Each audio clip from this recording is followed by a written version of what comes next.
Dear participants, good afternoon. Welcome to symposium. We are excited to welcome you to International Conference on Electrical, Electronics, Energy and Computer Science, a premier global platform that brings together experts, innovators, and professionals from diverse engineering disciplines. This conference is designed to foster interdisciplinary collaboration and highlight the latest advancements across a wide range of fields, including electrical engineering, electronics, energy systems, computer science, mechanical engineering, mechatronics, automation, and biomedical engineering. Thank you for your scientific contribution and support the symposium. Let's start the second session of the day. If you want, first paper of the session belong to dear Jale Sade. Hello, everyone. I can start with my presentation. Okay. You can share your screen Yes, I will share now. if you are ready.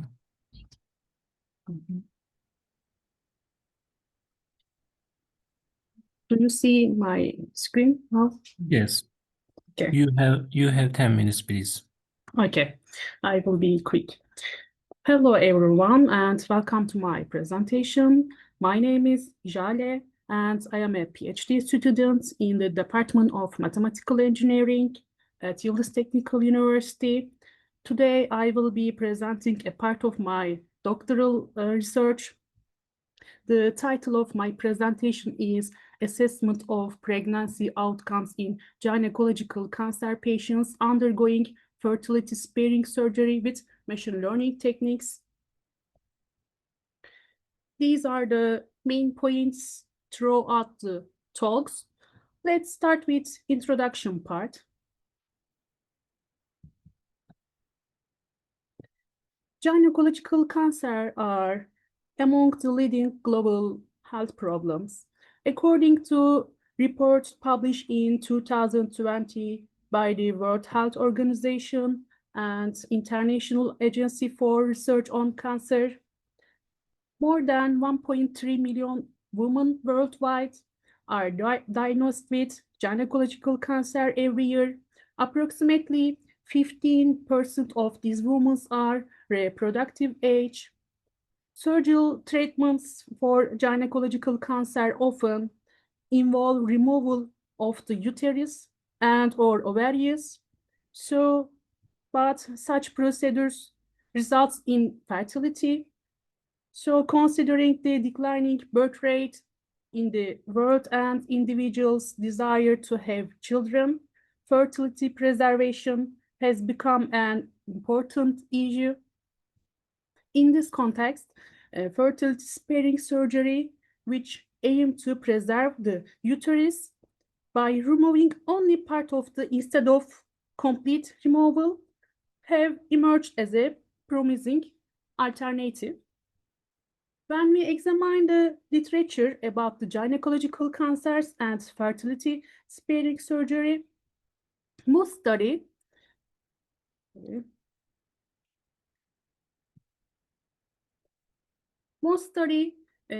rely on statistical or retrospective methods, and only a few applied machine learning to fertility sparing surgery outcomes. And so this is leaving a significant research gap.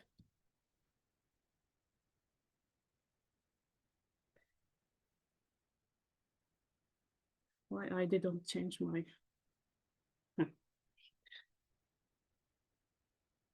The aim of this study is to develop a decision support system by using machine learning algorithms. We evaluated whether patients with cervical, endometrial, and ovarian cancers, they are type of gynecological cancers, benefits from surgery or not. When we look at the studies using machine learning, most of them is focused on diagnosis, prognosis, risk assessment, or survivor analysis. Only 2 studies so far have applied machine learning directly to fertility-sparing surgery patients. They are Jung and Sun studies, but they just interested in endometrial cancer. We interested in all kind of gynecological cancers. So novelty of this work is that we are considering fertility sparing surgery outcomes. This study uniquely integrates socio-demographic and clinical data with feature engineering to provide a decision support framework. This is addressing a gap in the literature. Let's continue with methodology.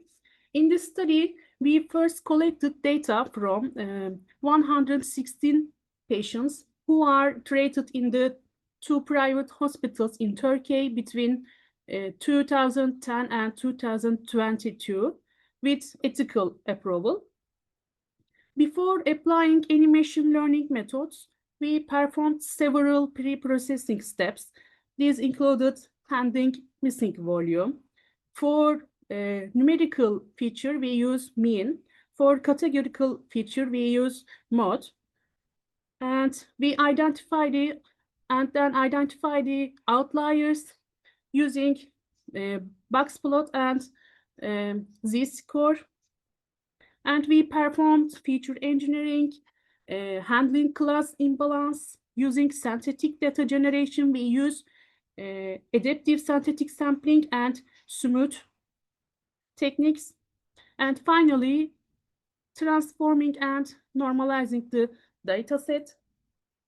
After this pre-processing, we applied a proposed framework that included various machine learning algorithms such as decision tree, random forest, extreme gradient boosting, logistic regression.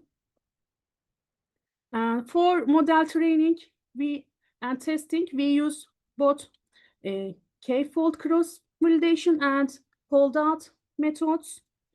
In addition, hyperparameter tuning was applied to using rich search and Bayesian search techniques to optimize the model performance. Finally, we evaluated all models using several metrics, including accuracy, precision, recall, F1 score, area under curve. And then the best performing model was then selected, which contributes to decision making. Let's look some experimental results. Start with numerical features of our data.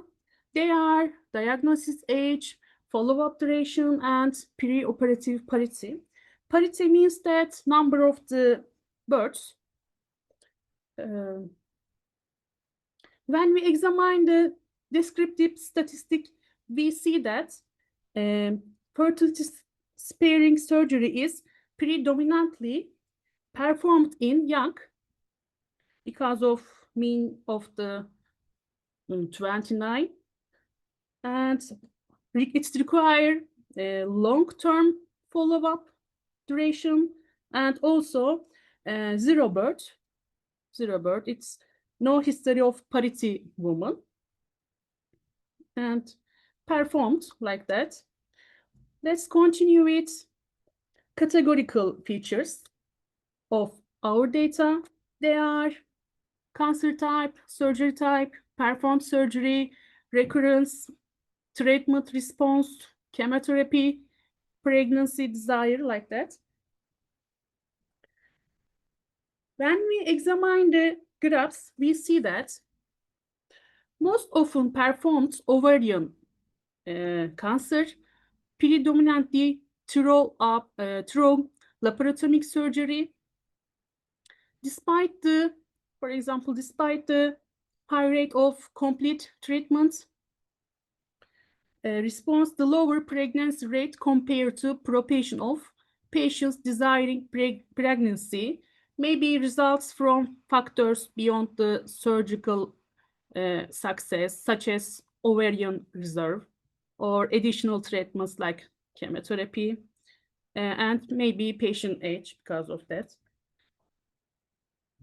Now, for examining the relationship between features, we use correlation map, heat map.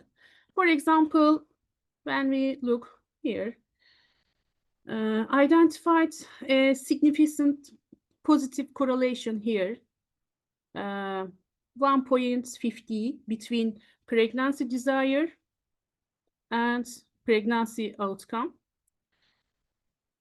Clinically, this suggests that patients with a strong desire for pregnancy are more likely to achieve it. Another example we can give for here, the follow-up duration, and correlated with both pregnancy outcome. Longer follow-up periods may provide more opportunity for timely clinical intervention, maybe. Let's continue with other experimental results, feature importance for pregnancy outcome. Figure illustrates post-operative follow-up duration, diagnosis age, pregnancy desire, and performed surgery as key predictors. After some experimental results in data pre-processing, we applied our ML machine learning models to data, and we get some performance metric scores. Table indicates that XGBoost achieved the highest training accuracy, logistic regression, and random forest and decision tree maintain strong generalization with test accuracy. Notably, decision tree demonstrated balanced performance across the precision recall F1 score.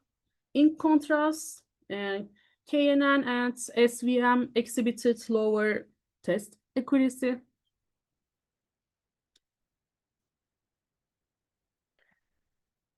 When we interpret of our finding, random forest and extreme gradient boosting models have strong potential for supporting decision making and achieving high accuracy, while maintaining balanced recall and precision.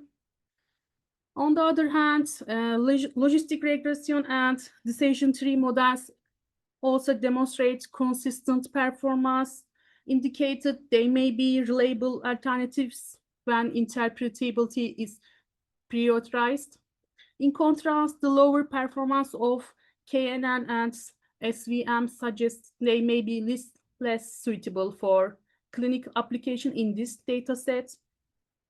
When we compare our study with the literature, no previous study has estimated the pregnancy outcome of gynecological cancer patients who underwent fertility steer surgery while simultaneously analyzing the effect of these outcomes. This highlights both the novelty and the significance of our study. Main contribution of our study is that developed a decision support system to predict pregnancy outcomes after surgery in gynecological cancer patients. The model accurately predicts using machine learning classifiers, and is providing reliable support for clinical decision making. And also possible extension of the our work can be integrated of additional clinical or imaging data, predictive performance, and applied of the framework to other cancer types, developed of a real-time clinical tool for direct use in hospital.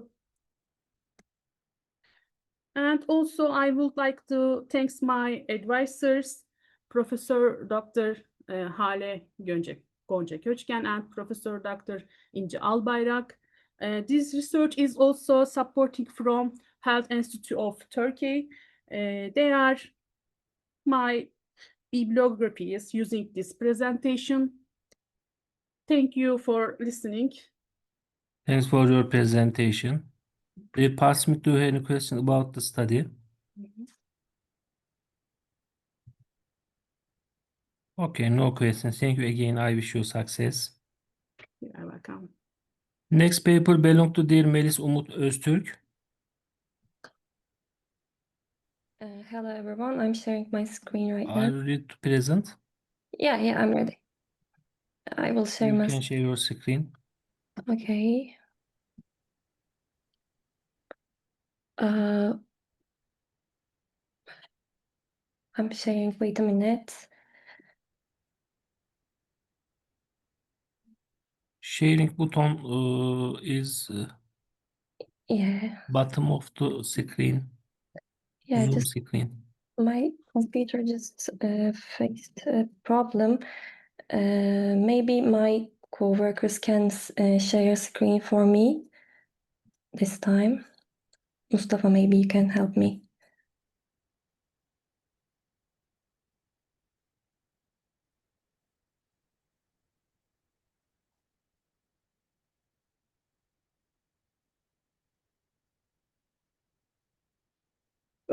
Sorry for the delay. I will be coming in a minute.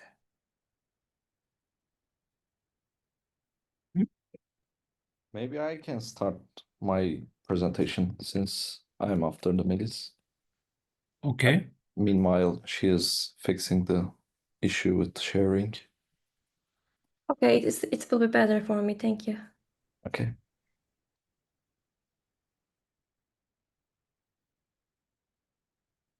Okay, can you see my screen?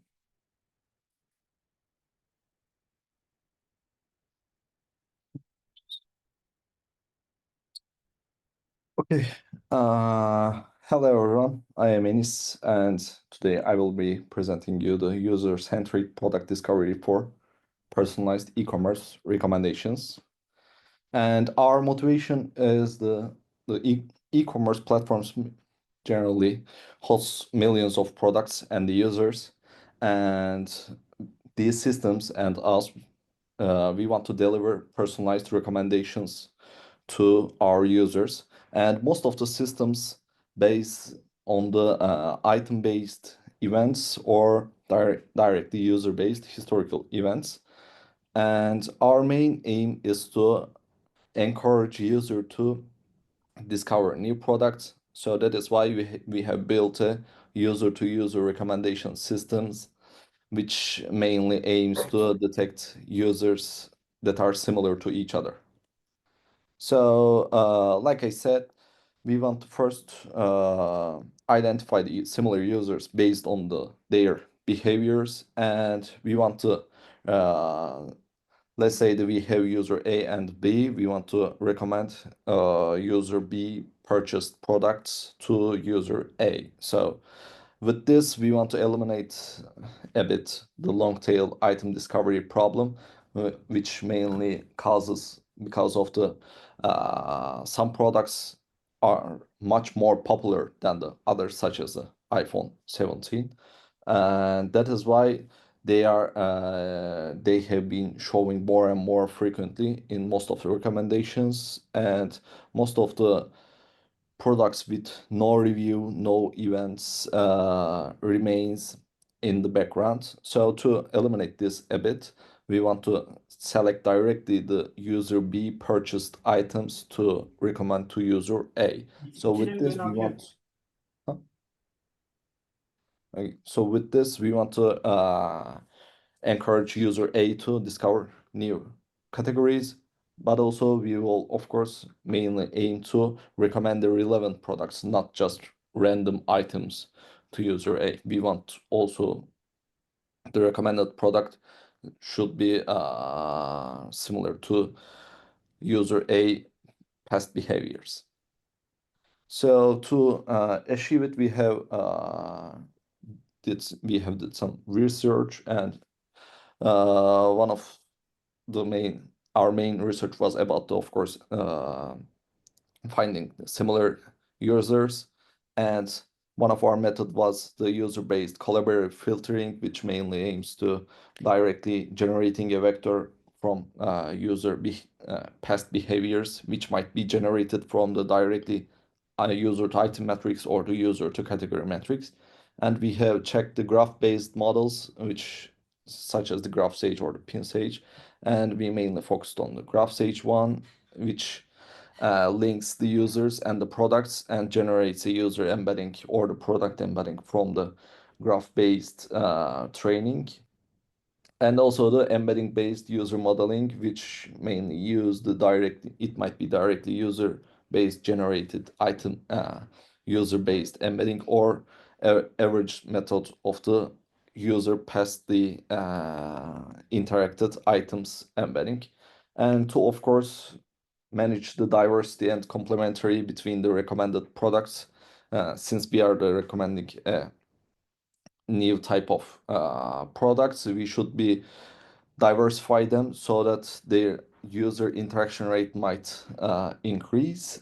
So we have checked the round robin styled approach and intent aware, which mainly focuses on the user history, re-ranking to our final recommendations.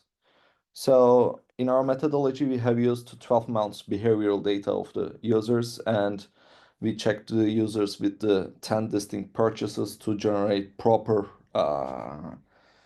user behavioral embedding or the vector. And our three main approach is the category-based sparse vector, which I just told about, and the other one is the graph-based embeddings, and the last one is the behavioral averaging of the product embeddings. So in the category-based user similarity method, actually we take the categories and the users, and from the user to category matrix, we assign one or the event count, purchase count maybe, or the view event or the add to cart event count based on it might change. We have assigned the values to these categories which are respect for each user, and then after generating a vector for each user based on the length of the category, such as for each user, we might have 3000 based vector, and we will run cosine similarity between them to retrieve similar user to each other. And our next approach is the graph-based user embeddings. And to achieve it, we check the user with their purchased or the interacted products, and then we generate embeddings from the training data. And the training approach is that we get the user and we try to predict the user purchased product. So with this approach, we generate embeddings at the last, and we use the HNSV for the approximate nearest neighbor search. And our last approach is we had previously fine-tuned two different models, which is the view-to-view embeddings we call, and the frequent both together embeddings, which are mainly item-to-item events. View-to-view means in the same session, if the two item is viewed together, we call them co-view, and if the two item is purchased in the same day or the same session, we call them as co-purchased items. So based on this, we have generated the item embeddings, and after generating an item embedding for most of the products, we get the user past events such as the clicks, add to carts, or the purchases. We generate embeddings for each interacted item, and then we average for each category the user embedding so that we can check similar users for each user. And to generate our recommendation, we get the similar users for each category, such as from for iPhone, user A has some of different users, or for t-shirt category, the user might have different type of similar users, and we filter out the purchased category since our main aim is to encourage the person to discover new type of categories. We eliminate the already purchased categories, and we mainly focused on the unpurchased or unbrowsed, previously browsed unpurchased categories, and we want to recommend complementary categories to that user. And finally, based on the user past behaviors, we evaluate the recommended products, and we diversify based on the round robin architecture structure.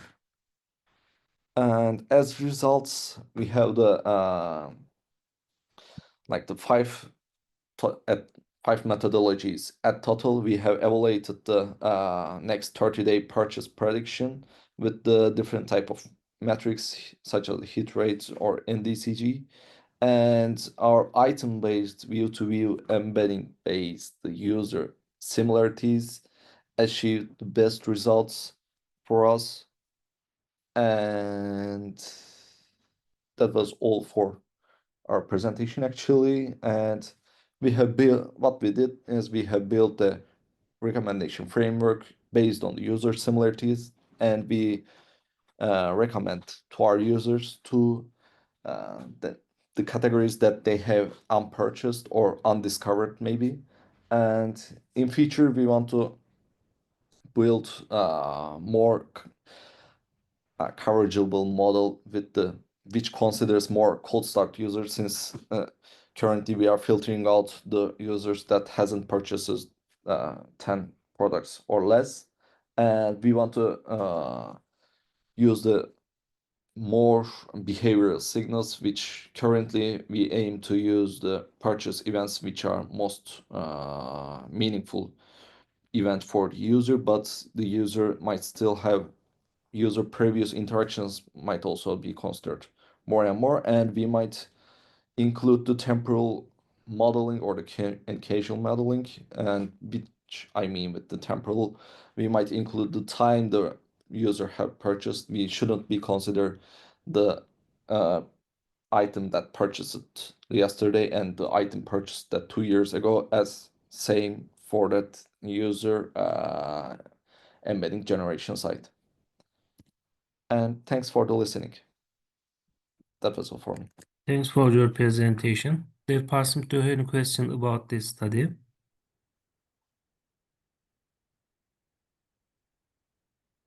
Okay, no question. Thank you again. I wish you success. Dear Melis Umut Öztürk, are you ready to present? Actually, my computer, maybe Enis can share it. I will Yeah. help her to present. Oh, thank you. Okay. You have 10 minutes, please. Okay, thank you, Enes. Hello, everyone. I'm Melis. I'm a senior data scientist from Hepsiburada. Today, I will be presenting our work on system we developed with my coworkers on related search term in e-commerce search area. We can pass to the other. Thank you. And efficient search is one of the key drivers of success in e-commerce. However, users often struggle to express what they are looking for in the right way. They might misspell words or use uncommon terms or phrase queries ambiguously. To address this, many platforms like us use a related search term method, which is a system that suggests alternative or similar queries to the user. This approach not only helps improve search accuracy and overall user satisfaction, but also increases engagement, conversions, and ultimately customer loyalty. The main goal of this work is to enhance the overall effectiveness of e-commerce search through related search term generation. By doing so, we aim to assist users in formulating queries that are more accurate and better aligned with their true intent. So this ultimately helps improve search accuracy, user satisfaction, and shopping efficiency. In an In addition, related search suggestions promote broader product discovery and engagement across the catalog, which guides us users toward items they might not have searched for directly. So altogether, this leads to higher conversion rates and stronger customer loyalty through an optimized search experience at the end. For data collection step, we used 1 month of production search logs from our e-commerce platform. We first normalized all queries to lowercase and cleaned the text by removing extra white space and punctuation in the data collection step. From this dataset, we selected the top 1 million unique user queries based on their search frequency, measured by impressions, user impressions. To ensure temporal separation between training and testing, we use 1 month of data for training and an additional week of data for test part. And for each query, we also computed key behavioral metrics like CTR, which is click-through rate, CR, which is conversion rate. And these were used for filtering and ranking purposes following steps of the job. And finally, we removed queries with 0 CTR, roughly 100,000 entries, leaving around 900,000 queries in total. And in the first stage of our methodology, our methodology has 3 main steps. In the first stage of our methodology, we focused on semantic candidate retrieval.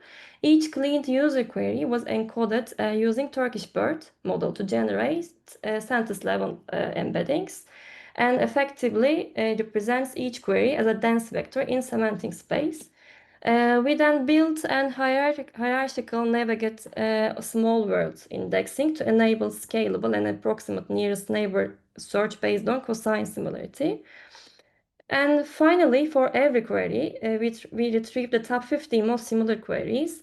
And this step allows us to capture semantically related intents and paraphrases. For example, some people can search jeans, or another one can write kot pantolon in Turkish. So, but they both aim to reach the same product at the end. And the second stage, we focused on category prediction-based candidate generation. Here we use the top predicted category, most dominant category for each query to guide and constraint-related term generation. For every category node, we pre-computed the top 100 most frequent queries from a month of search data. These queries were then assigned as candidates to any query mapped to the same category, ensuring catalog coherence and capturing actually real user search behavior. And we also applied specific rules depending on the query type, actually, brand only and non-brand rules. For brand-only queries like de facto is a well-known brand name in Turkey. We limit the category level to the second level, which is woman, kadın in this case, in the picture. For non-brand queries, we allow deeper category levels to support more specific refinements and intent alignment. And after generating candidates from both semantic and category-based methods, we merged the 2 retrieval outputs. For each category, we combined the semantic results from BERT and the catalog-based candidates to ensure both relevance and diversity. We then removed duplicates across retrieval streams and enriched each candidate with key behavioral metrics like CR and CTR to support ranking and tie-breaking decisions, actually. And finally, the merge set was stored in a database where we applied a created blacklist to filter out policy-sensitive or low-quality terms, ensuring that only valid and high-value suggestions are presented to users. And finally, once we had our merged candidate sets, the next step was ranking and selection. We applied a hybrid scoring function that combines both query frequency and conversion rate, which allows us to balance broad usefulness with purchase intent. The score is computed as a weighted sum, and these weights are configurable, so we can tune the system depending on business goals. And before scoring, all features were standardized and to ensure fair comparison. While CTR was analyzed for insights, it was intentionally excluded from the final scoring to avoid overfitting to short-term user behavior, actually. And finally, we selected the top 6 candidates per query, applying business rules and blacklist constraints to ensure that only high quality and policy compliant recommendation reach to the end user. And for the evaluation, we first needed a ground truth, but since we don't have manually labeled related terms, we used clickstream data as a proxy. And specifically, we grouped queries that led to click on the same or overlapping products. These query groups act as implicit clusters of related search intents, which gives us a realistic approximation of true related terms. To measure how well our system performs, we use a coverage metric, which is the proportion of system-generated suggestions that overlap with the clicks-derived related terms. So we calculated this coverage for top 50 and the top 60 candidates per query. And finally, we compared 3 methods, which is a category-based, only category-based approach, only semantic similarity method, and the hybrid scoring approach that we have mentioned earlier. And in terms of coverage, the category-based approach performs best actually, but it retrieved the widest range of related terms for both top 50 and the top 6 candidates. However, when we look at business metrics like conversion rate and the CTR, the hybrid methods outperformed the category-based and the semantic-based approaches. This means that even though the hybrid model had slightly lower coverage, the suggestions it produced were commercially effective. So based on this balance between coverage and business value, we selected the hybrid method for live testing in production. And we also did an online test, online A/B test, and the results show consistent improvements actually. Listing search CR has increased 0.42% with p-value 7%. Listing click CR increased 0.43%, and overall conversion rate, which is a really important metric, has increased 0.39%. And these findings actually confirm that hybrid scoring not only enhances user engagement with suggested queries, but also translates into measurable business goals. And for the future works, actually looking ahead, there are several avenues for further enhance our search suggestion system. We can explore alternative embedding models, such as newer transformer architectures or embedding specifically trained on e-commerce data. And second, hybrid scoring weights could be optimized using another models like regression or learning rank models to better balance coverage and business performance actually. And finally, we can investigate richer ground truth construction strategies because we just use a bias on clickstream data. So we can use maybe LLMs or more advanced query clustering techniques. And yeah, that's it. Thank you for listening us. Thanks for your presentation. There passing to any question about the study?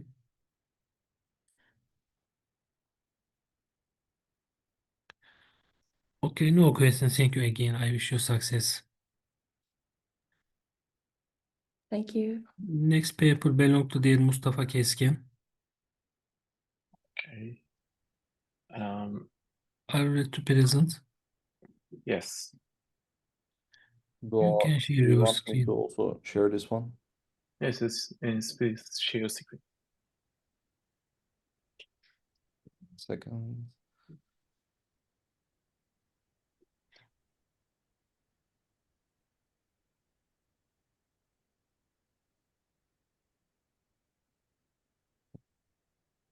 Okay.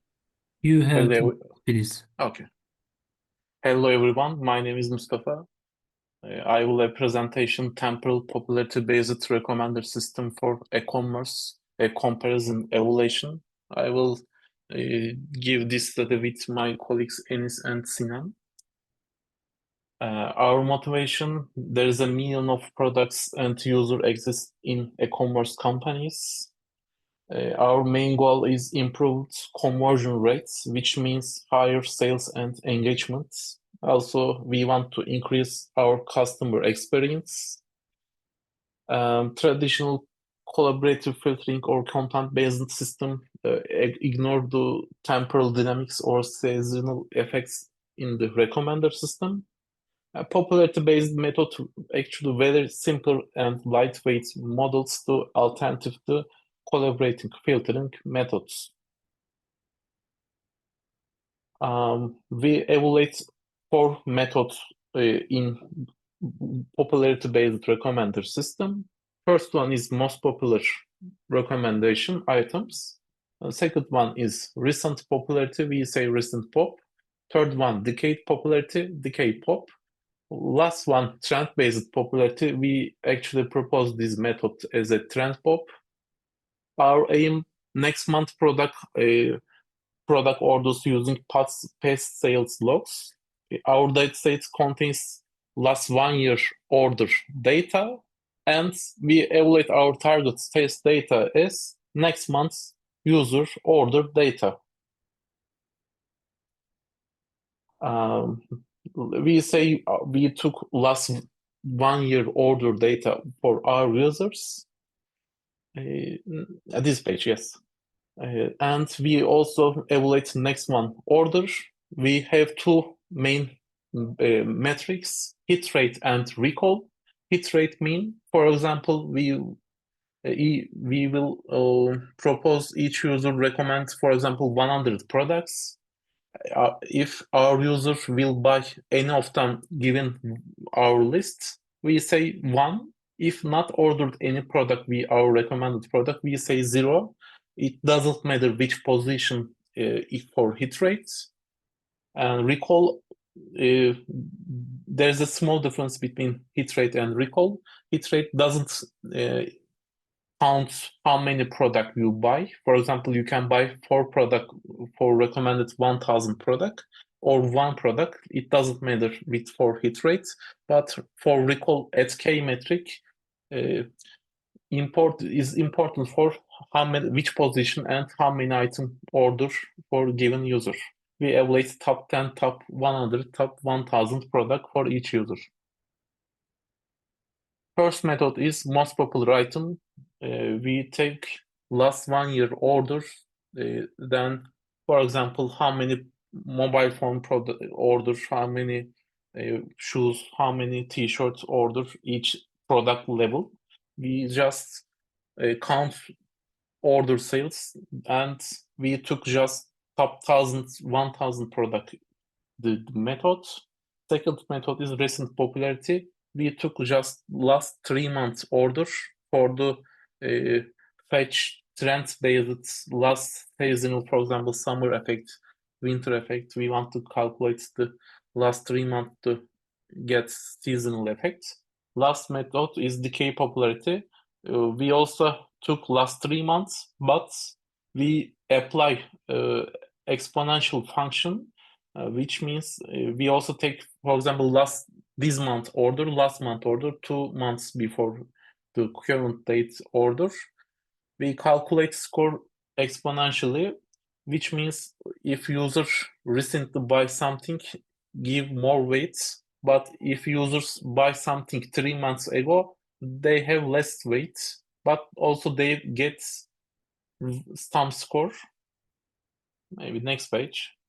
We also propose new method for trend popularity method. Measures week over week change item in the ranks. Our trend score based on, we rank all products with the order sales count. We also calculate last week order rank, this week order rank. We minus them and divide the current rank. We also take the at least 5 days daily. We calculate each them daily product. And we also take positive trends, which means if one product is extremely popular, this week also first position, and last week also first position, there is no change the rank of given item, it's become 0. We will ignore this kind of product. We just the positive trend product here. Maybe we can continue. Our results, recent popularity, mostly winner methodology given the popularity-based methods. Most popular item, there is no winner in the top 100, top 10 product. The K-pop just also have top 100 hit rates as a best results, given results. There is also no winner have trend popularity based methods. We recommend our customer to recent popularity or decay popularity as a best method. We also continue our evaluation to different user segmentation. Segment 1 low activity, segment 2 medium, 3 high, 4 very high user. We want to show which method best for the which customer segmentation to identify temporal dynamics.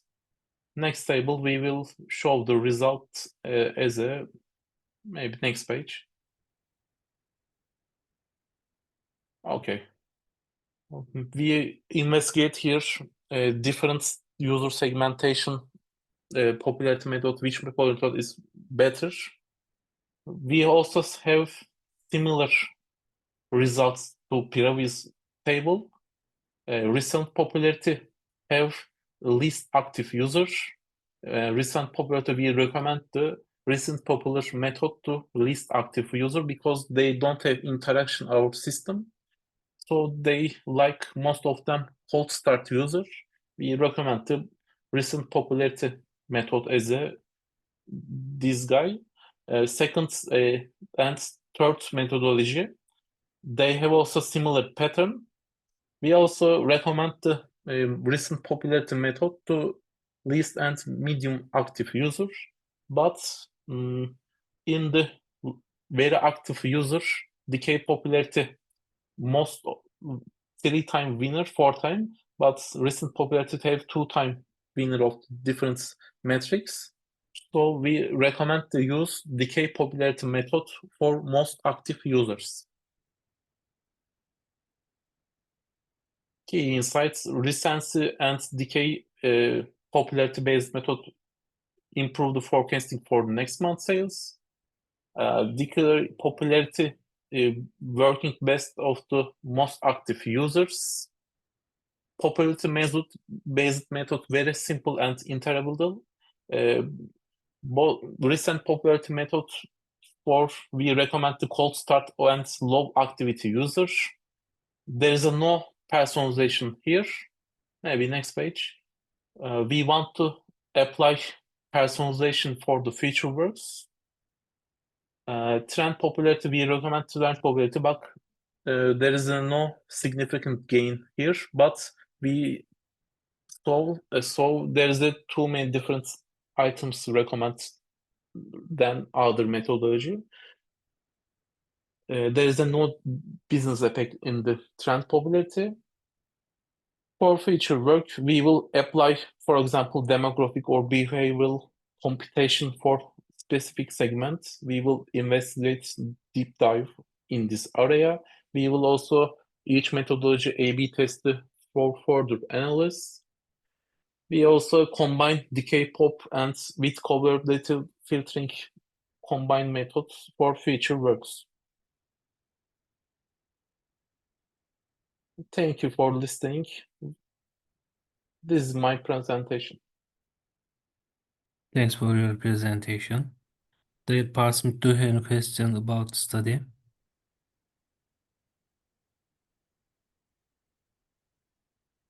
Okay, no question. Thank you again. I wish you success, dear Mustafa Keskin. Next paper belong to dear Nilay Işeri. Hi everyone. Just let me share my screen in a Okay. second.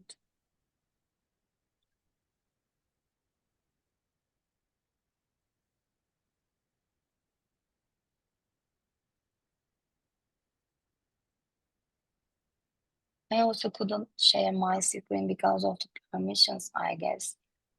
I will ask to Mustafa to share the latest document. Just let me send him in a minute, okay? Or we can Okay. continue with the next one while I'm sending the latest document to my friend. Could you Is it send okay for you? Enis, Nilay? Because I also not able to present my screen. Enis able to Okay, okay, I can send to Enes. Is there anyone who present after me? Maybe we can change our time. I can do that. Okay, thank you. You're welcome.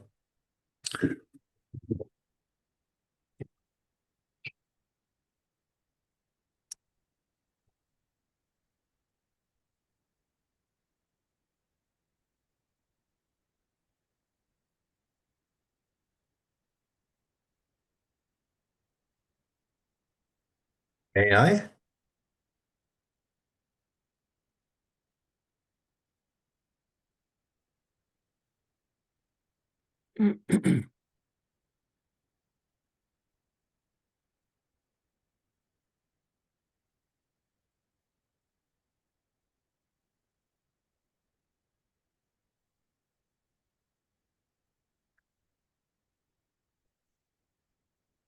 If you are not ready, Yeah, I'm ready. I'm waiting okay.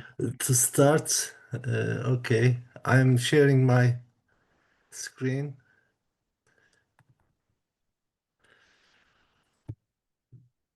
Can you Okay. see? You have 10 minutes, please. Okay. Uh, Good afternoon, everyone. My name is Nuri Kizler, and together with Güneş Ekim, I'm happy to present our work titled Impact of Signal Segmentation on EEG-Based Seizure Detection. In this study, sorry, I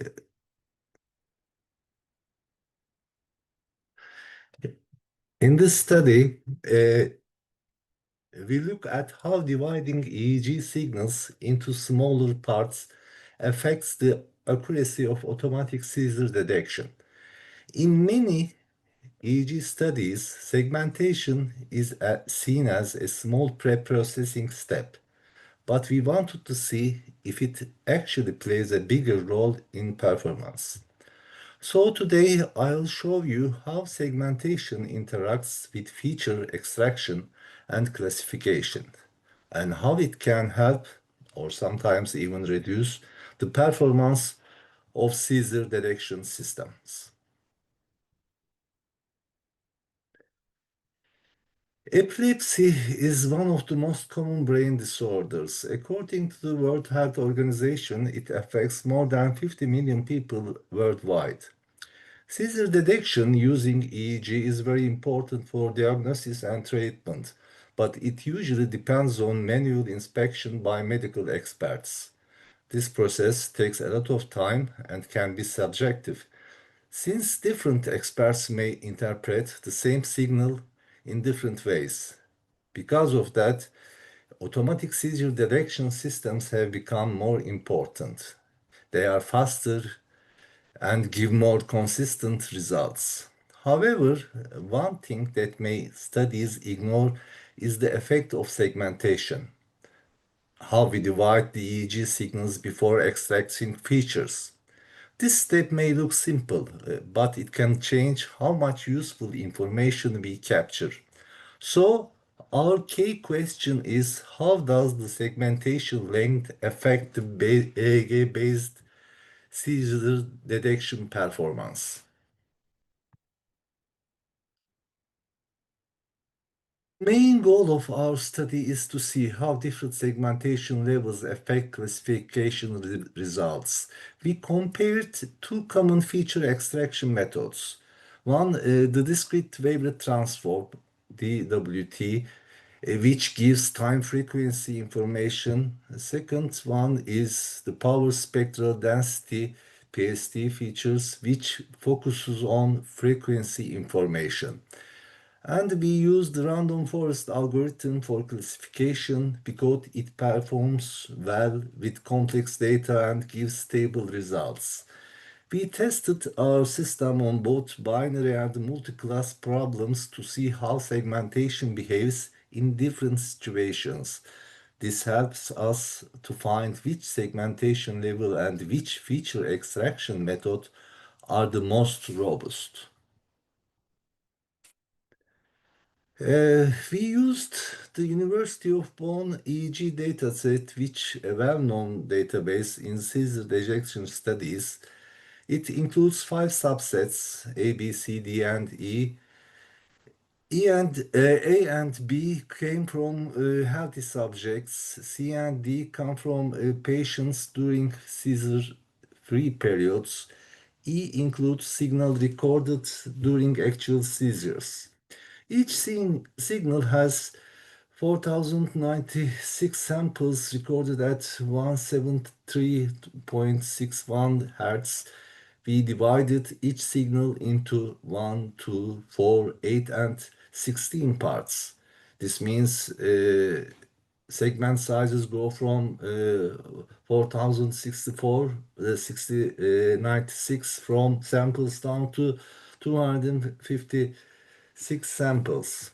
This helps us capture local signal changes and also increases the number of training samples. As shown our block diagram, our entire workflow, which shows from segmentation to classification, is fully automated in MATLAB program.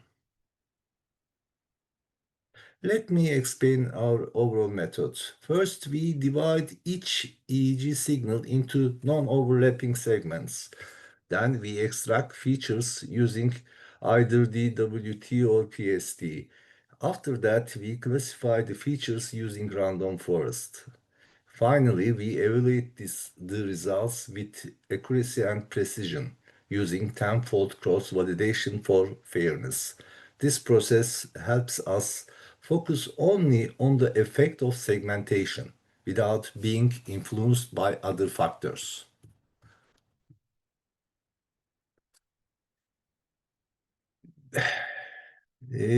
Discrete wavelet transform methods the discrete wavelet transform method, each EEG segment is decomposed into 4 levels using tau pitches for wavelet. From these wavelet coefficients, we calculate 10 statistical features such as mean, standard deviation, and entropy. These features show how the energy of the signal is distributed in time and frequency. However, DWT is sensitive to segment length. If the segments are too short, we lose important time information and accuracy decreases. So there is a trade-off. Shorter segments give more data, but too short means less meaningful structure.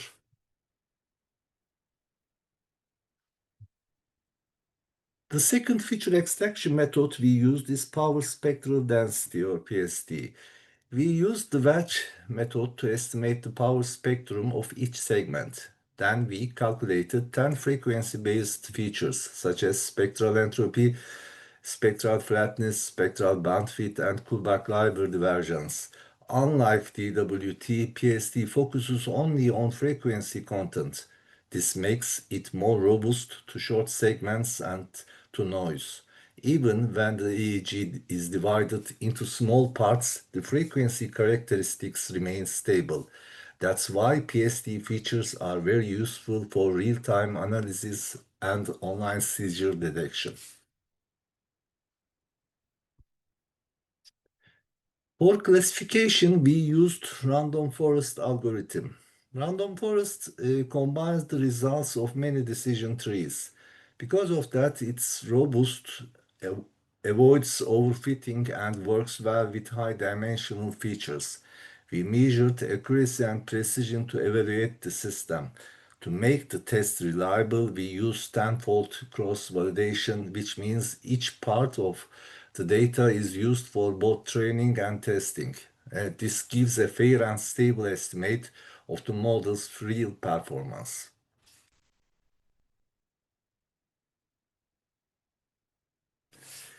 Here you can see the results for DWT-based features when we divide each signal into 2 or 4 parts. The classification accuracy increases compared to using full signals.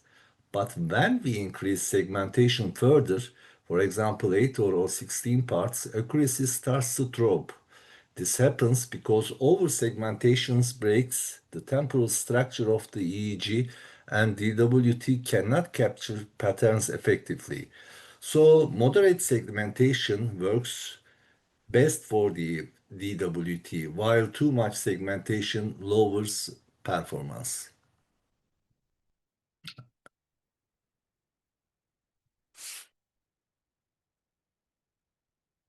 Now let's look at the PSD-based results. The PSD method shows high and stable accuracy across all segmentation levels.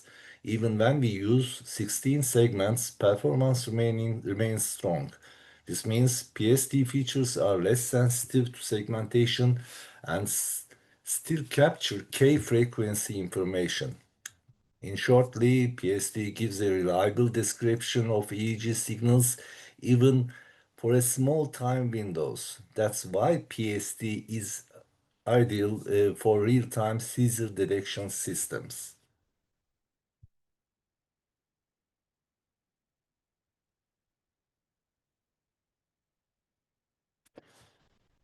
The slide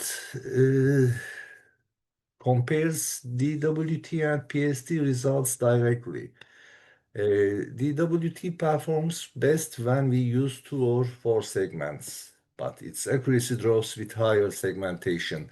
PSD, on the other hand, stays stable and accurate from 2 up to 16 segments.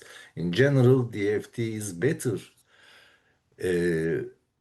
DWT is better for time frequency analysis, while PSD is better for frequency only and real-time applications. If you are designing a real-time seizure system, PSD is safer and more robust choice. To sum up, segmentation is not just a small pre-processing step. It's a key factor that affects the entire detection process. Moderate segmentation helps DWT by revealing more local patterns, but PSD stays accurate and stable even that PSD features are more suitable for continuous and real-time seizure monitoring. In the future, we plan to test this framework on larger EEG datasets and try deep learning models that can find the best segmentation level automatically. Thank you very much for your listening. Thanks for your presentation. Dear participant, do you have a question about the study? Thank you. Okay, thank you again. No question. Dear Nilay İşeri, Yes. are you to present? Yes, I'm ready to present. Enis, please, can you share my document? Okay. 1 minute.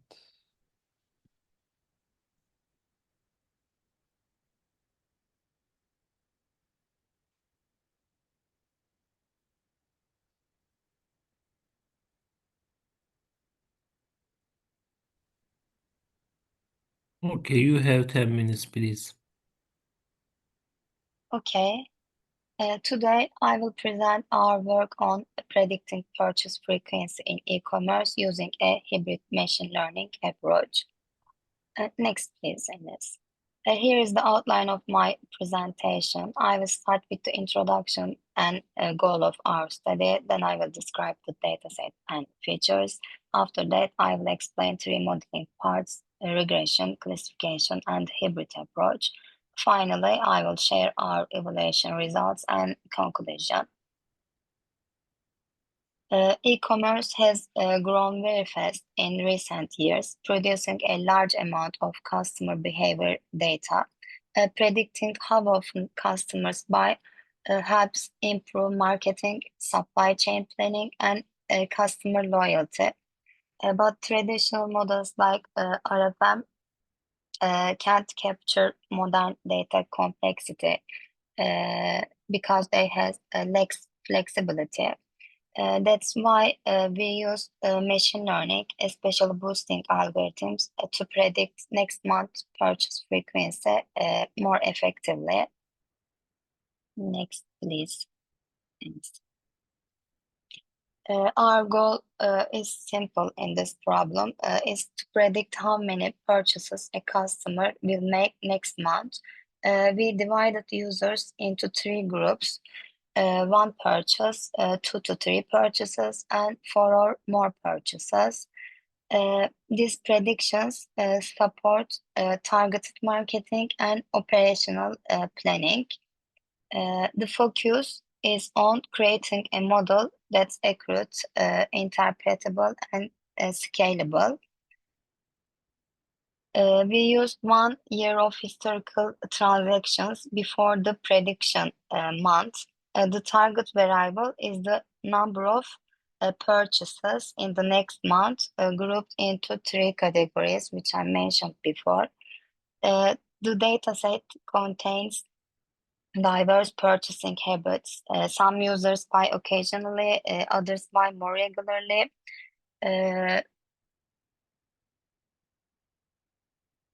The next one, okay, I will keep going. You were very fast and sorry. Okay, in addition, only active customers is included to our training dataset to predict how many they will purchase in the next month. We started with around 600 features describing user behavior. These included historical spending, recency, payment type, location, and operational data like refunds or address stability.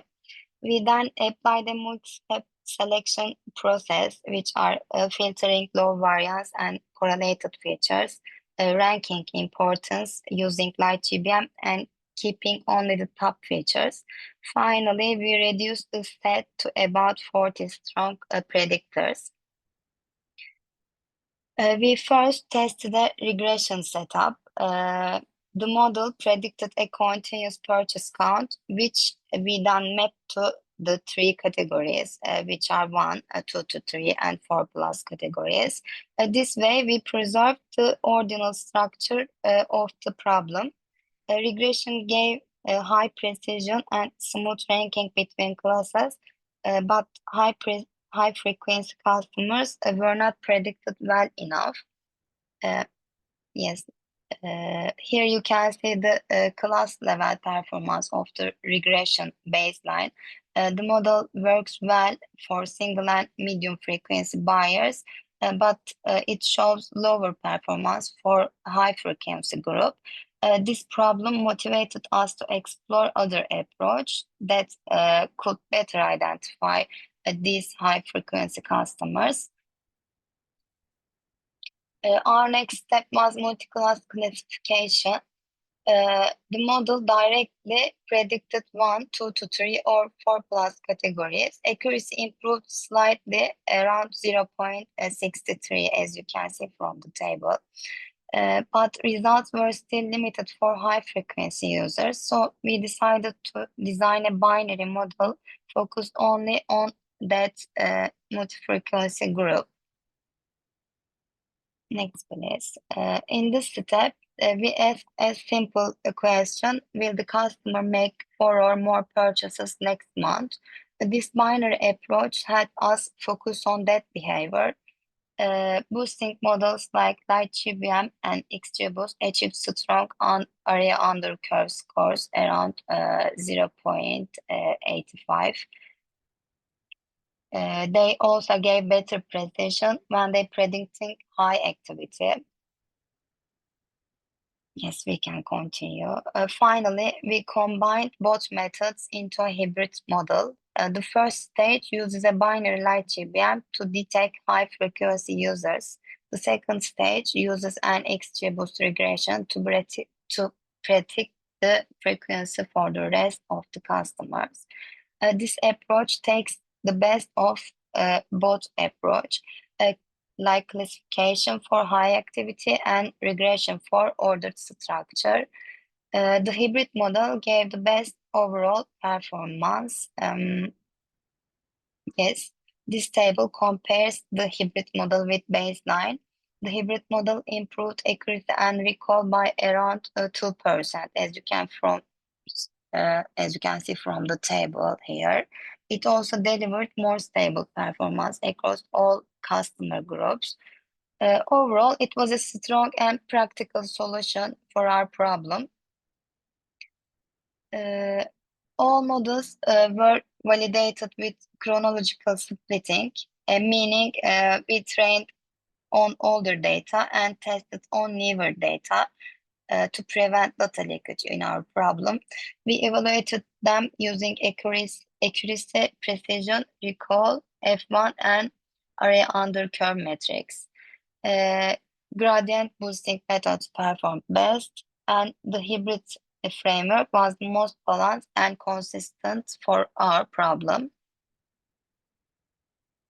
To summarize, we developed a hybrid machine learning model to predict next month purchase frequency, combining regression and binary classification. For future work, we plan to explore attention-based models like TabNet, and maybe we can also try to sequential modeling like LSTM. Thank you for listening. Thanks for your presentation. Dear participants, do you have any question about the study?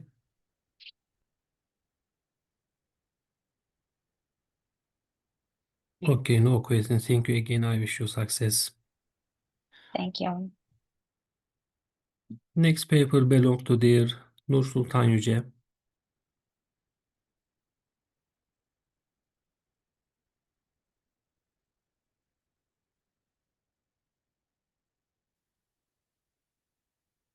My turn, but I can't share my screen.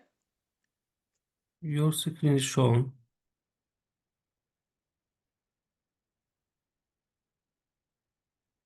We can see your screen. Yes.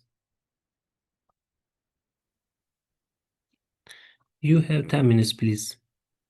Okay. Hello everyone, my name is Nur Sultan Yüce from Atatürk University. Today I'm going to present our research titled Comparative Performance Analysis of Ensemble and Attention-Based Deep Learning Methods for Depression Classification. And our motivation for this work comes from can artificial intelligence help us identify early signs of depression using only sociodemographic and behavioral data before clinical symptoms before severe. Depression is one of the most prevalent mental health disorder worldwide. According to World Health Organization, nearly 5% of adults suffer from depression globally. In Turkey, according to Turkstat's health survey, around 9% of individuals reported depression-related symptoms in the past year. And these numbers are not just statistics, they represent people who struggle with mood disturbance, social withdrawal, and reduced productivity. And given its high prevalence and social costs, early detection of depression is essential. Traditional diagnosis often relies on self-reports and clinical assessments, which can be subjective and time-consuming. This is where artificial intelligence and data-driven approaches can make a real difference. Our study has three key objectives: to predict individual depression status based on their socio-demographic and behavioral characteristic, and two, to evaluate and compare the performance of ensemble learning methods and attention-based deep learning models, and three, to contribute to the development of interpretable and reliable AI tools that can support clinical decision making in mental health. And let's start with ensemble learning, a family of algorithms that combines multiple models to achieve better performance. The core idea is that group of weak learners can form a stronger learner. As you can see here, ensemble learning includes several main techniques: voting, bagging, boosting, and stacking. These methods are widely adopted because they are consistently outperform individual models by reducing both bias and variance. Ensemble models are particularly effective in tabular data problems where feature relationships are complex but not sequential, such as in our datasets. And now moving to deep learning, which has transformed how to approach complex data problems. Deep neural networks consist of an input layer, multiple hidden layer, and output layer, and they can automatically learn high-level representation from raw data.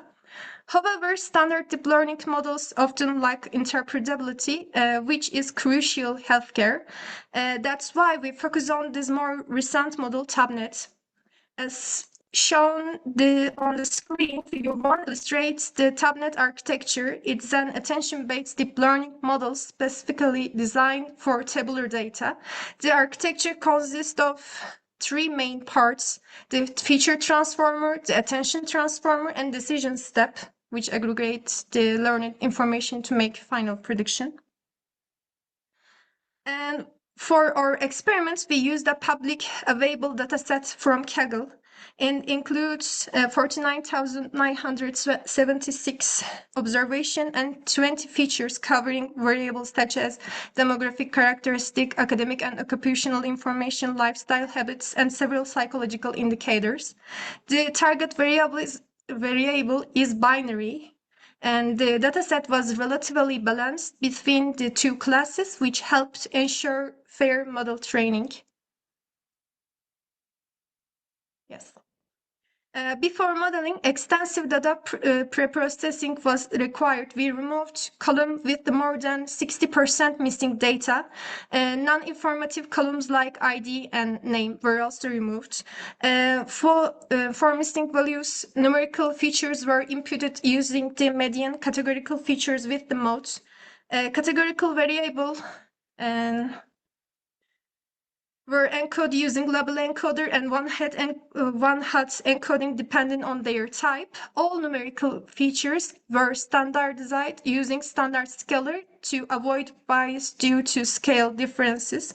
Finally, we split the data into 80% training and 20% testing. As you can see in figure 2, this pipeline illustrates the full process from raw data cleaning to model training and evaluation.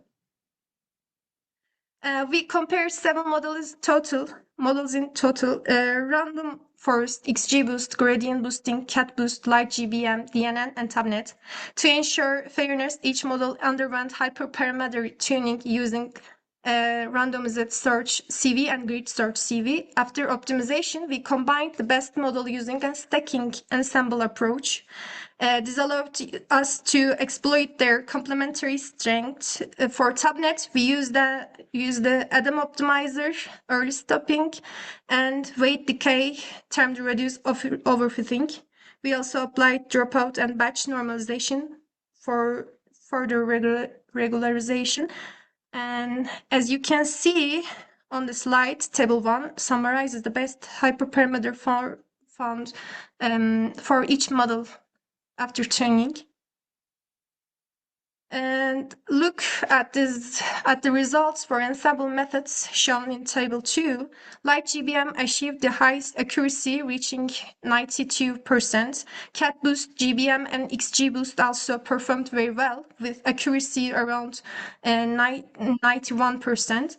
Initially, random forest and XGBoost showed sign of overfitting, but after hyperparameter tuning their performance stabilized. As you can see on the screen, Light GBM clearly outperformed the other ensemble models. These show how gradient boosting, when optimized properly, can provide both accuracy and efficiency. And now let's move to the deep learning result displayed table 3.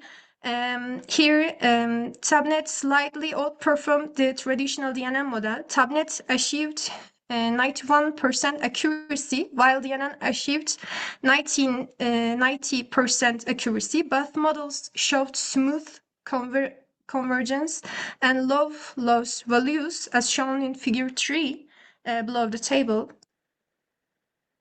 From these findings, we can draw several insights. Ensemble models remain among the most reliable choices for structured tabular data. They provide high accuracy and robustness across multiple datasets. Deep learning, particularly TabNet, offers additional advantages in terms of feature interpretability. Moreover, the interpretability of TabNet makes it a promising candidate for the healthcare application, where model transparency is as important as predictive accuracy. And to conclude, both ensemble and attention-based deep learning models performed remarkably well. Among the ensemble methods, Light GBM as the top performer. Among the deep learning approaches, TabNet provided excellent accuracy and clear interpretability. These results support the idea AI-driven models can complement human expertise in detecting mental health issues like depression.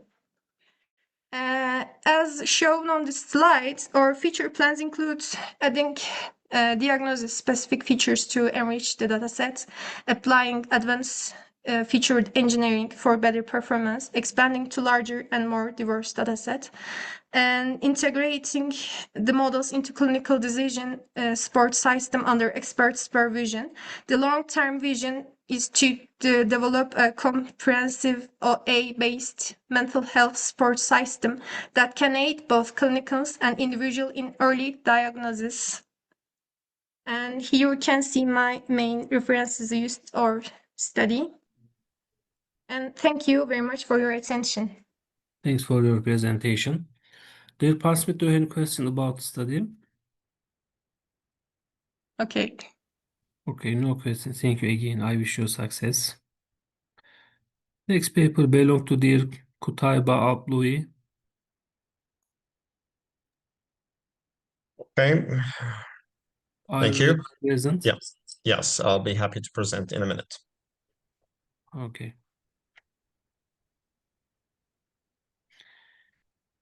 You have 10 minutes, please. Sure, no worries. Okay, I think you should be able to see my presentation. That's Yeah. correct? Yes. Okay, thank you. Thanks everyone for the invitation here. I'm happy to present. I can figure out that the majority of those who are present in this room are actually from very different disciplines. So I try to make my presentation less technical, so at least you can get something out of it. My name is Kutayba Abloui. I'm currently the Dean of Computing and Informatics at Al Hussein Technical University, a university in Jordan that's known worldwide with its mission of 100% employability. Anyways, this research, it's an applied research, which has been part of fund that we are collaborating with the security facility. It's called multi-factor image-based authentication scheme for secure facilities. So let's get started. Now, what we're trying to solve here. Why is this project? Basically, our partners, industry partners, were looking for some innovative solutions for access control of physical systems. I hope I'm not using a lot of security jargon here, but in simple terms, when you access the doors, now we use pin pads or we use fingerprints. They were looking for different ways that can offer solutions to accessing physical assets.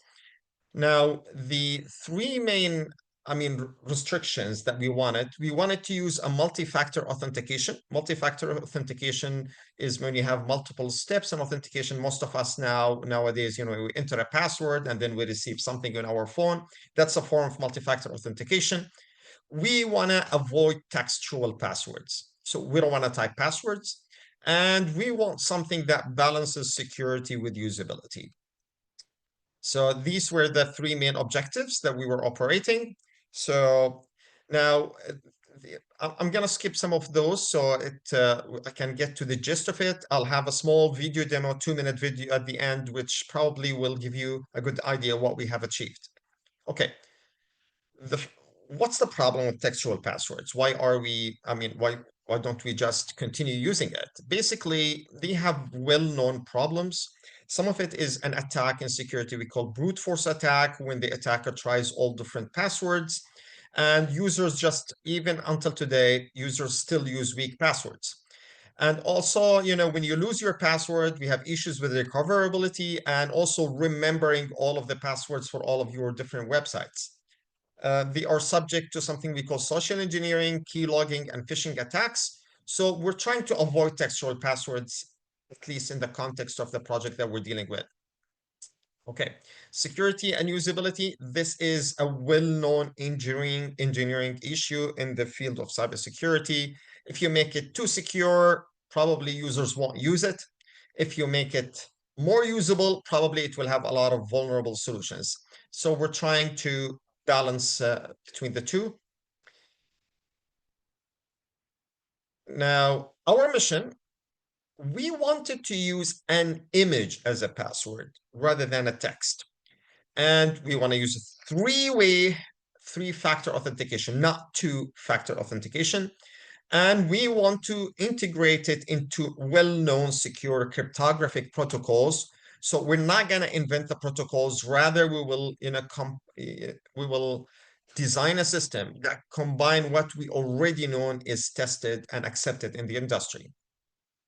So let me give you a quick background about what's going on here. Graphical passwords. I mentioned this. We want to use a picture. Now, this concept has been there for about 20 years in research, and it still remains an active area. So we didn't reach the dead end yet. Now, it's a type of what we call knowledge-based. Okay, so the authentication are of three types. Either it is knowledge-based, that you want to prove to me that you know something, or it could be token-based. You need to show me something that you own, like this is when you receive something on your phone, or it could be something who you are, which is like your fingerprint or your facial expression. So here we wanted the graphical password are a type of knowledge-based. Now, they rely on a simple cognitive feature of humans, which is we tend to remember pictures much better than passwords, much better than text. And normally they are immune to, brute force attacks, because when you talk about brute force, trying all different possibilities, what does it mean to try all different pictures? The domain theoretically is infinite. Okay, now let's move here. Now, graphical passwords classically have been in two categories: recognition or recall. In recognition, basically you select a password, and then when you try to authenticate, we'll present to you multiple things. And you need to recognize your password, your image within that environment. In a recall-based schemes, normally we'll have to draw something. And then you do that when you register. But when you authenticate, you want to replicate or reproduce what you had when you registered. This is something what we have in our phones when we try to draw something on a canvas, to try to do something on a pin pad. That's a type of a recall based. I'm gonna skip off some of the famous schemes under both categories. And now the question is, do we have schemes in the industry that use multi-factor authentication with the graphical password? Yes, but as you could see, the schemes are pretty new. So the idea that we were thinking, it's actually only recently that other people are also sharing the same thinking. Okay, now the security, is it really going to be more secure when we have graphical passwords rather than textual passwords? If you look at the 6 common attacks in when it comes to password attacks: brute force, dictionary attacks, social engineering, guessing, and shoulder surfing. Now, graphical passwords are more secure with these 5. The only problem which graphical passwords are less secure is the shoulder surfing. Shoulder surfing is when somebody is looking above your shoulder and watching out what type of password you're choosing. Actually, up to this date, just like textual passwords can never be immune to brute force, all graphical passwords can never be immune to shoulder surfing attacks. So this is something we accept, and we try to mitigate the risk whenever we propose something. Okay, so let's look at the scheme that we have developed. Now, the main concept here, while looking at the literature, most researchers, they want you to do something on a picture. So the secret is really something in a picture, or you have a picture within an environment and you need to identify it. So the picture is hidden into something, into an environment or an object within a picture. What we were thinking is we want the password itself to be the image. So rather than having a password in an image, what we're talking about, we want the file itself, the image, to be the password. Meaning, when you log in, you enter your username and then you choose a picture. You upload a picture, and that is going to be your password. Now, the power of this, if you're able to achieve it, the main power is now the brute force is infinite. There's no way anybody could try all pictures in the world and figure out your password. And that's where the security part.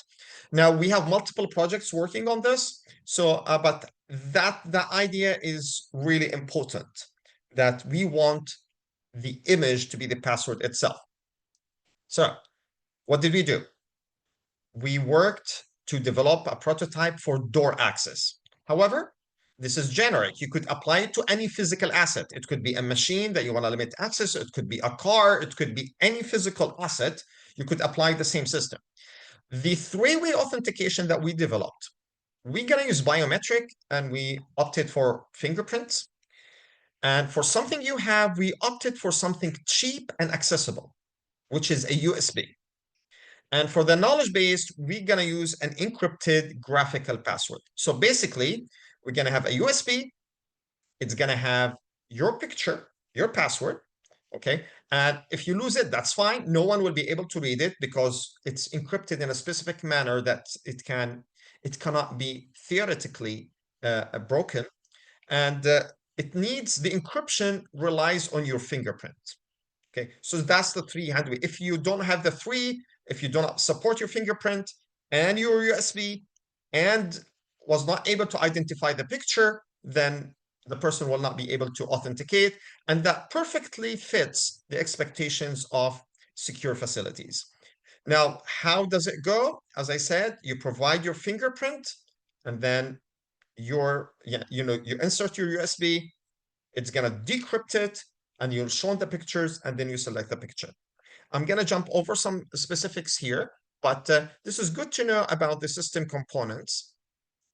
We're going to have what we call an admin portal, which is saved somewhere, just like any server, any security server. It is located in a secure place. And then we have what we call authentication units fitted on different physical assets. Okay, let's have a look about what do we do. How does a person register? And then we have the authentication. We have technicalities here about, we have full details about how you can reset a password, how you can refresh a password. But let me jump probably to something could be useful here. Okay, this concept of decoy generation. I selected a picture that I wanted to be my password. One way to do it is to encrypt it and store it in the USB. Okay. But there is a possibility if somebody finds the USB, they might try to work to break the encryption. So what we did is basically you choose a picture. Then we're gonna generate hundreds of pictures which are of similar size. And then we're gonna put your secret picture within those. And then as a whole, they get encrypted. And once they're encrypted, they are in a single file. That file is loaded into the USB. And what is the encryption key of this? It is the fingerprint. So the fingerprint has to be there. There is a theoretical process in crypto that we do it. So it's basically a key that we derive from somebody's fingerprint. And then I'm not sure if the audience here are aware of this, but we do some sort of hashing. We never store passwords in computers. Nowadays, we store what we call a hash digest. So the similar concept exists for the scheme that we have developed. Let me skip through those, the technicalities here. And let me see if I could actually discuss some of the Actually, let me see if I could show you the short demo of this. Okay, let me play the picture. So here we have a software. Here somebody want to register. So they enter their ID. They enter a USB here. And then they select some sort of picture that they want. Okay, the decoy here, this represents the number of pictures that you want to generate, because we said you have a picture, you want to hide it in multiple pictures. So you could control, you want 10,000, you want 5. It's up to you, depending on the security level that you want. Then, now all of this is happening in the background. A lot of decoys are being generated. Here, scans the fingerprint. And now the pictures are being prepared, and the secret is being hidden there, and it gets loaded. Here's the encryption. You choose which encryption scheme that you want.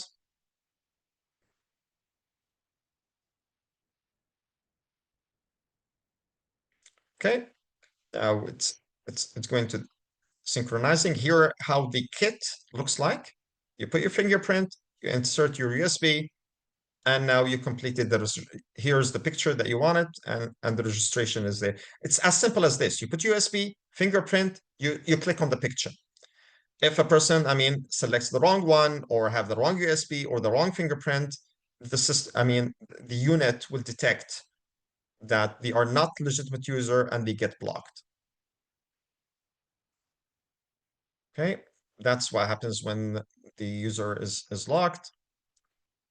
Okay, let's move on. This is, we're showing how somebody could reset a password. Again, very simple process, because that's what's important. We want it to be an easy process. We don't want it to be complicated, because, as we said, if you make it complicated, users will not be interested to use it. Okay, let me now actually continue here.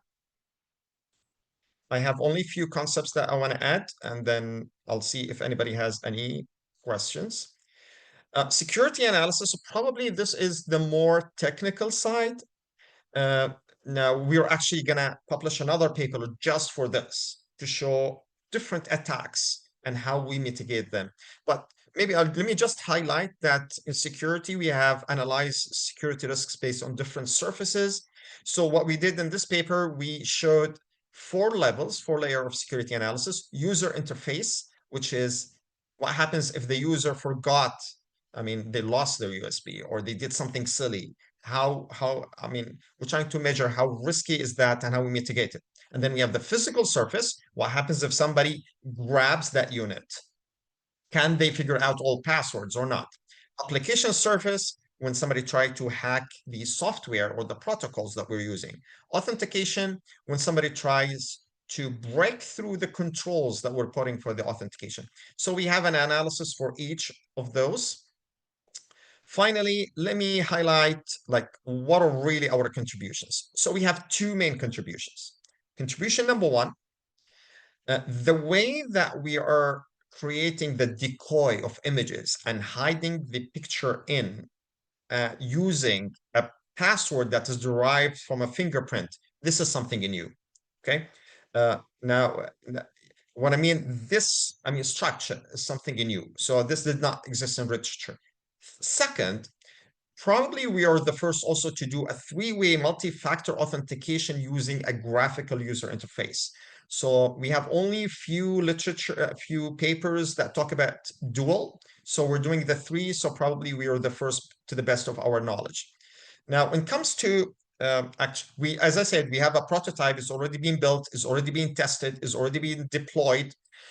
We figured out that there are specific issues. Of course, we had a prototype that is very limited in hardware. So we're talking about less than $2,000 budget. So we have room to improve the performance of those by having better chips. And then on a second one, and probably this is where we lost some funding at the end, the USB, just for the sake of information, a USB has a short lifespan, meaning normally a USB, you could insert it maybe like 2,000, 3,000 times. And after that, it normally gets broken. So for authentication, probably we need something with a larger lifespan, and we have other solutions. So this is something that we're working on. Now we're looking different ways of approaches when it comes to MFA. We want to expand it to include not only fingerprints, but like facial or retina. And then also for the tokens, can get cards instead of USBs? And security inspection, as I said, we're already working on another paper where we do comprehensive analysis of the security. Okay, thank you. I try to be, quick. Try to Thanks be for not your to avoid. presentation. Thanks a Dear lot. participant, do you have any question about the presentation? Okay, no question. Thank you again. Thank you. I wish you success. Next paper belong to dear Shahabettin Danishwar. Okay. Hello, everyone. You have 10 minutes, please. Okay. My name is Shahabettin Danishwar.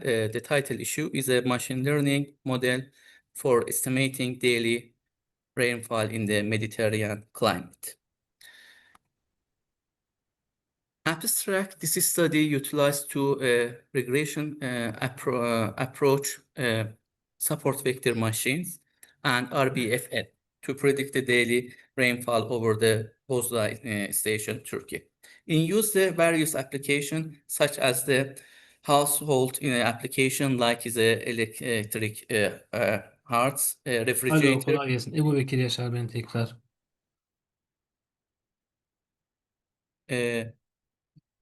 And nuclear reactors. The models were trained and evaluated using standard regression, performance metric in the investigation, predictability under the Mediterranean climate conditions. RBFM displays a slightly greater stability across the moderate prediction range. The findings suggest SGA, support vector machine, and the RBFN can be provide useful estimated operational context through the additional inheritance are needed.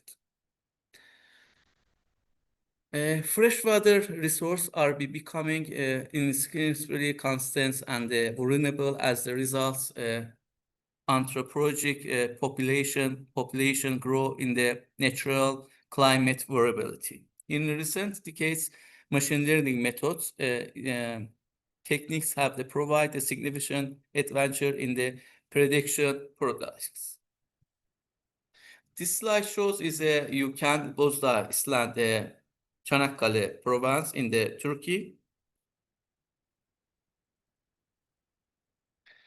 The temperature varies typically between 5 degrees and 30 throughout the years. In this study, average temperatures, this variable is the temperatures, TMN, variety, humidity, RH, and maximum wind speed, UMax, and the wind is direction, UEDIR, and finally, utilize input parameters as the target variable, rainfall. This slide shows furthermore statistical data set Bozda station. the variable including TMN, RH, UMax, and U-direction, and target variable rainfall, and evaluation metrics including mean, standard error, and mode, and etc. Description of the study area. Furthermore, statistical data of the Bozda station covering the period from 280 and 280-90. This is study cross-Gaussian support vector machine and radial-based function neural networks use machine learning methods, GMC and support vector machine supervising learning algorithms originally designed for the classification. This study we used is a classification regression methods, and RBFM artificial neural networks use the radial-based function calculated function, the architecture of this mapping of the input and output. Now is a talk about result and discussion. In this research outcome is a proposed is two regression models, CMG, SVM, and the radial-based function are evaluated. The author investigated performance and the efficiency these models by comparing three prediction accuracy R square and the compare base of the prediction feature initially training pass. As shown is a figure 2, actual daily rainfall evaluates compare with the estimated value using a CG support vector machine and the radial-based function approach. The figure analyzed show that both models is usually able to produce overall trends in data, especially during the predict of the low moderate prediction. RBFM produce more the stable prediction than the other models. Generally, this reasonable agreements between the prediction and the actual measurement using both models, indicating optional applicability of both. This slide shows the prediction outcome of the support vector machine and RBF models. Figure 3 present is a spider chart of the compare the performance of the support vector machine and RBFN by using the 5 evaluated metrics. RBF model slightly output performs is a support vector machines, RMSC and MI indicated, mainly lowers average error and thinner overfits in construct. Support vector machine show is a slight advantage is the SI and the R square metric implementing slightly better varies explanation and the normalized error performance. However, difference between two models is not substantial across any single metric, suggesting that the overall regression capability are comparably effective. The NSE value for the both model remain the moderate reinforcing in the earlier observation, while the models are the perfection in the capturing the general trends. Ability to predict the peak rainfall events remain limited. Conclusion 4 is that this study explored the optional of two classical regression methods, support vector machine and RBFM for estimating. Both models were evaluated only is a term visual agreement with the observed rainfall parents, but also through the set of the standard performance metric, including RSP and R square. Finding this indicated while the both support vector machine and RBFM reasonably affected is a capture in the overall structure of daily. However, both models exhibited limitation, prediction high intensity rainfall, which is the separate and high irregular. The understand going to is a challenge the prediction modeling, achieving a balance between the general pattern and recognition representative extreme values. Also, RBFM is a slight edge error reduction in the overall difference between two approach was the relative can as safe valuable tools is the rainfall estimation similar climate station. Conclusion for a new future study should consider interning assemble techniques for the multi-source data function to enhance model reliability in the Mediterranean regions. Thanks you for listening. Thanks for your presentation. The participant, do you have any question about the study?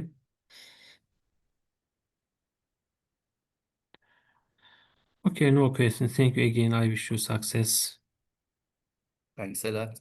Thanks for listening. Last paper of the session belong to dear Neslihan Ademi. Neslihan Ademi, are you ready to present? Hello, everyone. Can you see my presentation?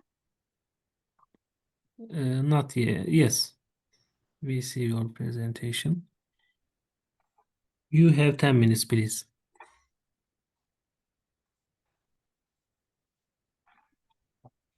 Okay, thank you very much for the You can start your opportunity. presentation. I am from International Balkan University, Skopje. The title of our study is Uncovering Student Engagement and Performance in Applied AI in Finance. It is a learning analytics perspective paper. With the increasing demand for AI skilled professionals, actually we have applied an Erasmus Plus and European Union co-funded project, Transversal Skills in Applied Artificial Intelligence, and we have developed as a team of 6 countries, Futuria education platform. The focus was to develop transversal skills and to implement adaptive learning. And by using this platform, we have performed a plot study, which is containing blended learning environment, together with lectures and the learning platform, with 30 students from 6 different countries. The purpose was to analyze engagement performance patterns of the students, also as well as understand whether there are differences based on the gender. Futuria platform looks like this, and it contains 8 different areas, and each area contains 20 different chapters in the educational platform. We have used the data of students enrolled into this course, especially Applied AI in Finances course, because this module was prepared by our university. And we used the anonymized version, data of the students to understand their learning trends. The platform was designed in 6 different countries' languages plus English, so that from each country, students could follow the course in their own languages. So as I mentioned, the participants are from 6 different countries containing Macedonia, actually Spain, Croatia, Slovenia, and Germany and Estonia. The data source was coming from Moodle elements, learning management system, because we have implemented this platform on Moodle. Moodle is capable of recording all student actions during the online course. So it includes everything what they have done within the system. And of course, these log files should be processed, they should be cleaned, and most important thing is anonymization and aggregation of the data. In this study, we have implemented descriptive statistics. We checked for correlations and we applied clustering methods. But as the data is very little, we couldn't apply any prediction methods, but our future aim is to integrate, maybe in the second part of the project, to integrate adaptivity recommendation system in the learning platform so that it could be personalized based on the students' interest and their performance. The key activity types extracted from logs: course activity completion, module view, how many modules they have viewed, how many courses they have viewed. Quiz attempts consist of starting the quiz, submitting, and viewing the quiz. So all these activities are combined to form an engagement score. When we check the results, this shows the engagement levels of the students. They are categorized basically by the algorithm like under 3 categories: low, medium, and high. Engagement score, the low ones, 9.73, meaning that overall their activities in the course were less than 10. But still their average quiz percentage was higher. And when we see the high engagement score, they on average, they went up to 147 activities. And when we compared low engagement and high engagement students, their quiz scores were very close, basically. So when we see the summary statistics of engagements, the mean was 62 standard with a standard deviation of 74. So they were very distinct in the number of activities they performed online. Minimum was 3. Q1, median, and Q3, they are given here, and the maximum number of activities were 258, meaning that they have tried the quizzes and the courses very extensively. Usually, if we see the results from table 2 and 3, high engagement caused higher quiz performance. Usually, engagement distribution was rightly skewed. So mostly students have less than 50 interactions, average engagement score of 62. So the pattern showed us a small group of highly active learners, and they scored very well. This shows the right skewed engagement. So the majority of the students actually were not very engaged. So it shows us in the future there should be some more engaged activities to keep the users online to engage with the course material.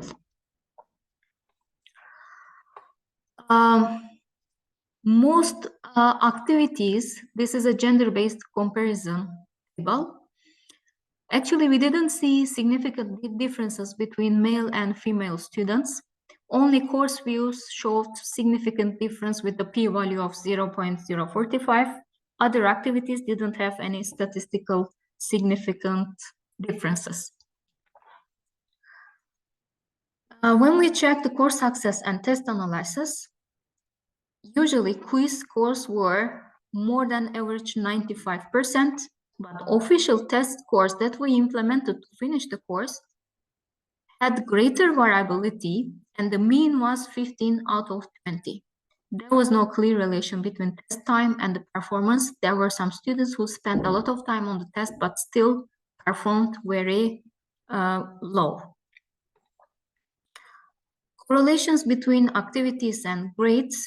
So we have many activities here: course activity completion, course module views, course views, grade items, updates, user report views, quiz attempts, starting, reviewing, submitting, and so on.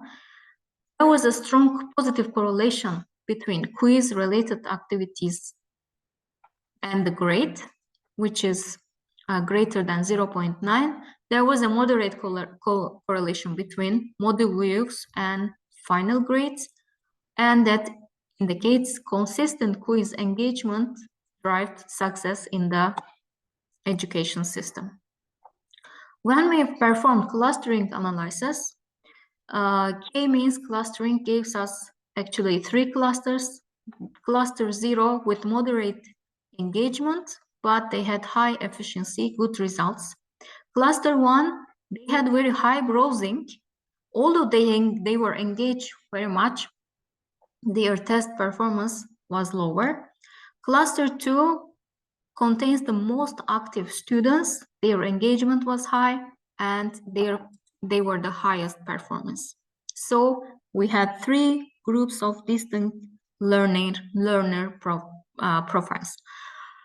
This information actually is important for the future studies, because in the future, when we need to implement personalization in the educational systems, users should be grouped under different categories, and they might be presented different types of materials based on their performance and engagement patterns.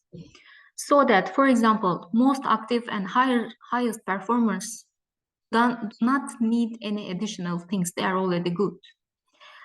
For cluster 1, for example, for high browsing but low test performance students, there should be additional recommendations for their study or additional actions to be made to increase their performance. So as conclusions, strong quiz performance we obtained. Most of the quizzes were good, but test outcomes, finishing test, had a greater variability. Engagement metrics revealed behavioral diversity. Gender effects were very minimal. Future work should be done with larger samples and real-time analytics and using adaptive dashboards to present students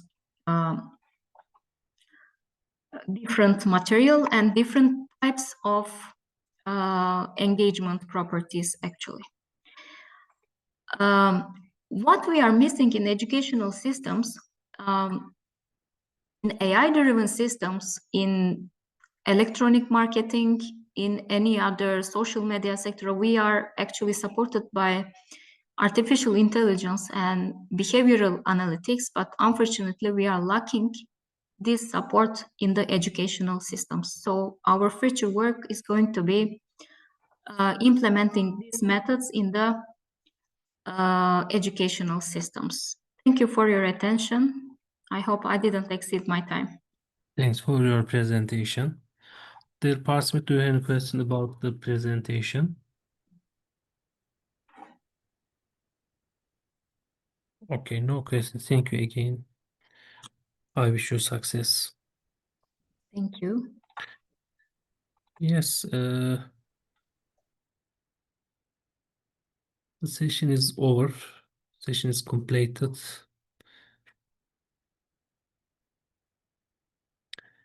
Dear participant, thank you for your attending. Thanks for your contribution. I wish all participants continued success. I would like to end this session. Have a good day. Good luck. Thank you.